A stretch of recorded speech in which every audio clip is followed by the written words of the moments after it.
Welcome, everyone. It is truly an honor to be standing up here today, and I'm so proud to be representing the 210th graduating class of the University of Western States.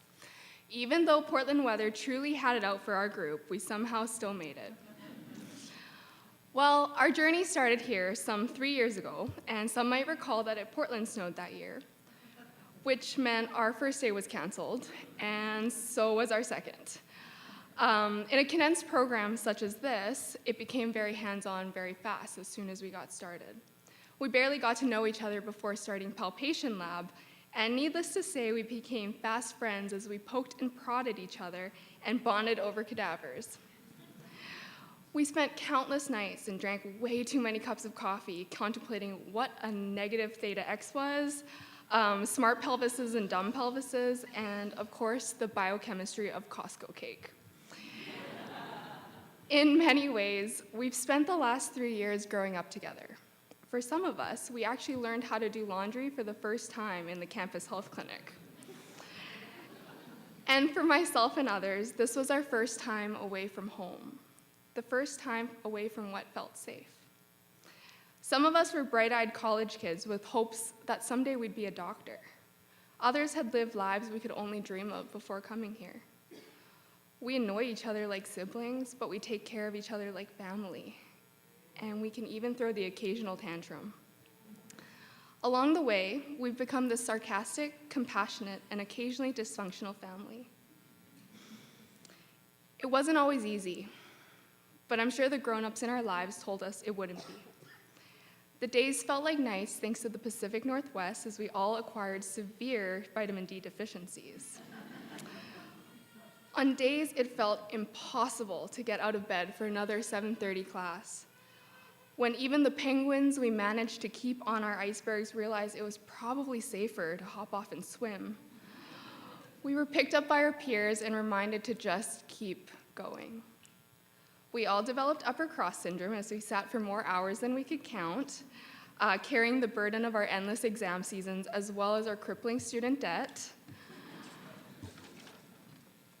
But then fast forward 8 quarters, and they're giving us our white coats, the kind doctors wear. And we have business cards with our names on them, and it says chiropractic intern. We meet our clinicians for the first time, our experienced mentors who would guide us on the clinical journey to becoming a doctor. And some days we earned their pride when we made their patients better. Other days they wondered why they let us practice under their license. We learned trust.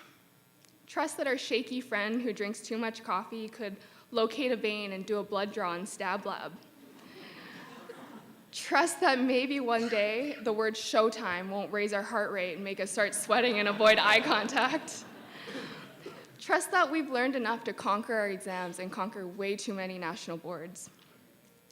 And when that dreaded red or yellow dot appeared next to our name, we trusted our training to help us diagnose and become the intern we hope to be. Together, we conquered 30 weeks of clin phase, national board exams, 14 snow days, and 11 finals weeks. We medicated ourselves with Brunch Crunch bagels and Spinal Tap beverages and even managed to fit in the occasional hike. It doesn't feel like that long ago that we would don our scrubs and march into the anatomy lab only to walk out wondering if we cut anything important. And of course, our favorite question, was that an artery or a nerve? Ultimately, none of this would have been possible without family.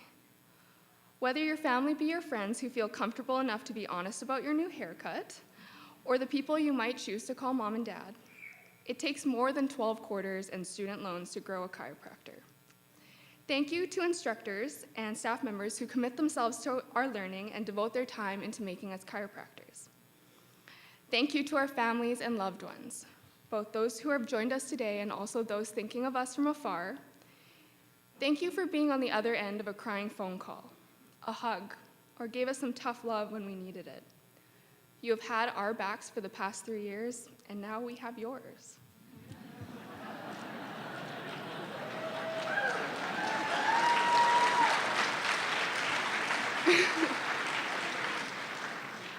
Graduates, please take a moment to turn around and give a round of applause to our loved ones. We appreciate you all.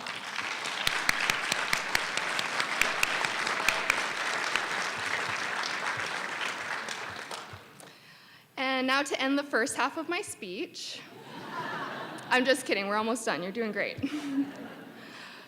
Because I know we are all capable, I challenge all the chiropractors in the room. Whether you're a new graduate like me or having years of practice under your belt, I want you to learn something new every day. Be open-minded, but question everything. Learn everything, even if it seems questionable. I want you to be the one that questions it. The landscape of chiropractic care is changing, and we are tasked as graduates of an evidence-based institution to spearhead this movement and lead by example. Be the doctor that listens to the patient and provides the best care for the good of the patient. So once again, congratulations to the graduating class of December 2018. May we all help patients, stay healthy, and one day palpate a mammillary process. Wherever you all end up, I can't wait to see what you all do next. Thank you.